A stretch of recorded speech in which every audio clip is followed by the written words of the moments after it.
Now that I'm in my 30s, and funny because a lot of guys in their early 20s think, oh, I need to find a wife now. I need to find a girlfriend now. I'm running out of time. It's like, man, your 30s are your absolute prime. Like the trope here in Las Vegas is like the male stripper who's really good with women but sleeps on people's couches. You know what I'm saying? The bartender who can't get his fucking life together, but he's so good with women. You've seen that before, right? I try to tell guys, they're like, what should I work on first? You know, the money or the women. And my whole thing is, or success. It's not money or women. It's competency in women. I think that's probably a better way to say it. If the competency's at zero and you're really good with women, eventually, like, you're the dude on the couch, right? You're the dude sleeping on the couch. At some point, you do have to work on both. I've had kids come to me and they're like, I got accepted to Columbia or Harvard or Oxford. I'm going to skip that so I can travel around the world with pickup artists. And I'm like, bro, let's not do that. You know what I'm saying? Yeah, no, I know exactly what you mean. There's definitely something to be said for getting really good with women. And a lot of times that is a big step in the right direction to getting your life solved. Yeah. But you don't want it to ever just be about getting good with women, right? You want it to be sort of a wholesale change in your life. And that's why a lot of times when I'm coaching guys, it's like, all right, let's get the dating stuff handled, but let's also make sure you're hitting the gym consistently. You have good habits, right? You're continuing to want more out of life rather than just, let me go hook up with a bunch of girls and see what can happen.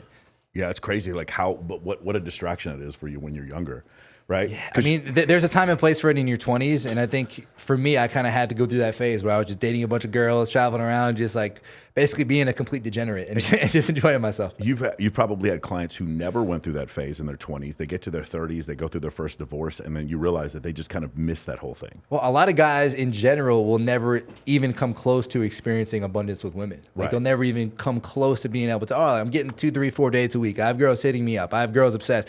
Like I have all these things sort of happening in my life. Most guys are going to just sort of marry the girl from their hometown or like the girl from work. And they know they're kind of settling, but they're like, let's see what kind of happens here. You know, they rationalize it. Yeah, it is interesting. And then divorce rates go up and you see a serious issue with that. I feel like because people get married for the wrong reason, or they get married because they're being told to externally to get married. Yeah, no, they're counting on the stability of it. They're counting on what their friends are doing. Oh, all my friends are getting married. I need to go get a girlfriend. I need to go move in with a girl, do all these things. It's like, man, you got to think for yourself and figure out what you actually want. You can't be just living your life based on what other people are doing. Have you ever read Dataclysm, the guy who he was the CTO at eHarmony? Sounds familiar. He wrote this book, and basically, and it's funny because Rollo Tomasi kind of parrots this stuff, which is women are the most attractive. Again, this is not my opinion. This is what the book says, is that women get the most right swipes around 23 to 25, and men get the most right swipes when they're 35, 38, and then going up from there. So a lot of times you'll have this situation where you have a man who's in his mid-20s, and he's like about to get locked down with a girl who's in his mid-20s, and if he had waited until he was in his 30s, then he would have more options, right? Have you seen that before? No, for sure. Of course. And that's also the thing. Like when I was a guy in my early 20s trying to figure things out, I could get girls, but I was sort of broke, just trying to figure my life out, right? Now that I'm in my 30s, and funny because a lot of guys in their early 20s think, oh, I need to find a wife now. I need to find a girlfriend now. I'm running out of time.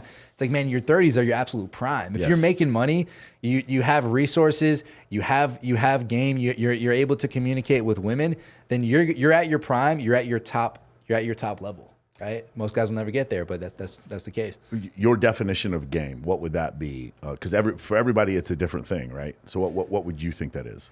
I would say it's like unstifled communication, being able to communicate in an unstifled way with the women that you want, being able to lead things, be able to make connections, be able to get women attracted, and just kind of be able to create the types of interactions and connections you want. Yeah. It's all part of it.